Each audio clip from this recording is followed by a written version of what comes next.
BJP की सरकार है। बताओ अमित शाह, तुम निजाम की बात करते हो, उत्तराखंड में तो आपका निजाम है। आपके निजाम के तहत वहां पर धर्म संसद होता है। पूरी बीजेपी की सरपरस्ती में उत्तराखंड हरिद्वार में धर्म संसद होता है।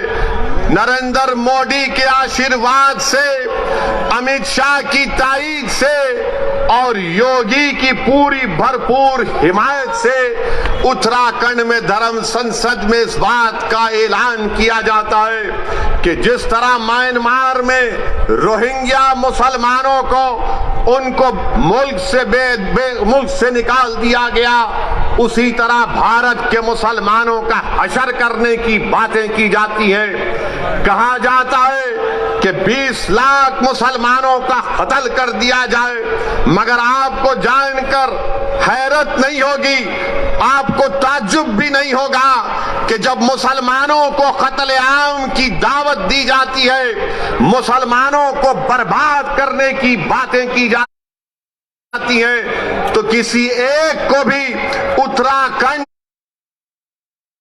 की हुकूमत ऐसी बुज़दिल और मुखन्निस हुकूमत है कि इन धर्म संसद में इस तरह की नफरत की बातें करने वालों के खिलाफ एक को भी गिरफ्तार नहीं किया जाता। और जो जहर उगल रहे थे वो उल्टा पुलिस के पास जाकर कुरान करीम, अल्लाह के कलाम के ताल्लुक से एफआईआर दर्ज करते हैं और इंस्पेक्टर साहब के सामने हंसते हुए, मुस्कुराते हुए बात कर रहे हैं। ये भारत है जिसको आपको समझना है। ये वो भारत नहीं है जिसको हमारे बुजुर्गों ने अंग्रेजों से आजाद करवाया था। ये जो मौजूदा भारत है, ये वो भारत नहीं है जिसको सन 57 की जंग आजादी में हमारे बुजुर्गों ने अपने खून से सरजमीन को लाल किया था। अगर हमने इस मुल्क को आजाद किया, इसमें बढ़ चढ़कर हिस्सा लिया, हमने काला पानी की सजा काटी, हमने सावरकर की तरह अंग्रेजों से अपनी जान की भीख नहीं मांगी, तो आज हमारे ही वतन में हमको धमकियां दी जाती हैं कि तुम्हारा कत्ल-ए-आम किया जाएगा, तुमको रोहिंग्या मुसलमानों की तरह तुम्हारा हाल कर दिया जाएगा। अरे कौन सी जमहूरियत की तुम बात कर रहे हो? कौन से संविधान की मोहब्बत में तुम काम कर रहे हो कि एक को भी गिरफ्तार नहीं करते? एक को भी गिरफ्तार नहीं करते। बताओ नरेंद्र मोदी, बताओ अमित शाह, बताओ उत्तराखंड की बीजेपी की सरकार, आज तुम्हारी नाक के नीचे खड़े होकर भारत की सबसे बड़ी अक़लियत मुसलमानों से इस तरह की धमकियां दी जा रही हैं और कोई हुकूमत कोई बात नहीं करती। सबसे पहले अगर उत्तराखंड में किसी ने इन जालिमों के खिलाफ अगर कंप्लेन दी तो उसका नाम नैयर काज़मी मजलिस इत्तेहादुल मुस्लिमीन के सदर थे। उन्होंने जाकर पुलिस स्टेशन में कंप्लेंट दर्ज कराई।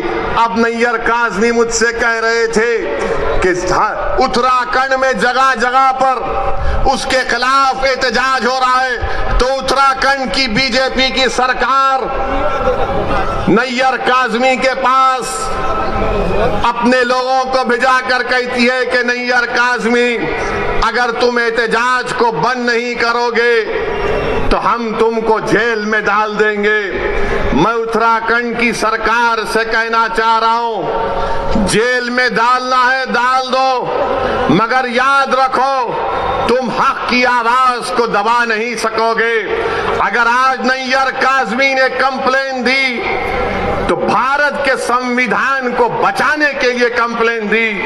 अगर आज मजलिस आवाज उठा रही है उत्तराखंड के धर्म संसद में जो जहर अफशानी की गई इसलिए कि भारत को बचाना है, ये भारत जो हमारा देश है, हमारा वतन अजीज है, इस भारत का कोई मजहब नहीं है। ये भारत ना हिंदुओं का है, ना मुसलमानों का है, ना ईसाइयों का है, ना सिखों का है। ये भारत किसी का भी नहीं है, ये भारत सबका है, चाहे वो खुदा को मानता हो या ना मानता हो। ये भारत की खूबसूरती।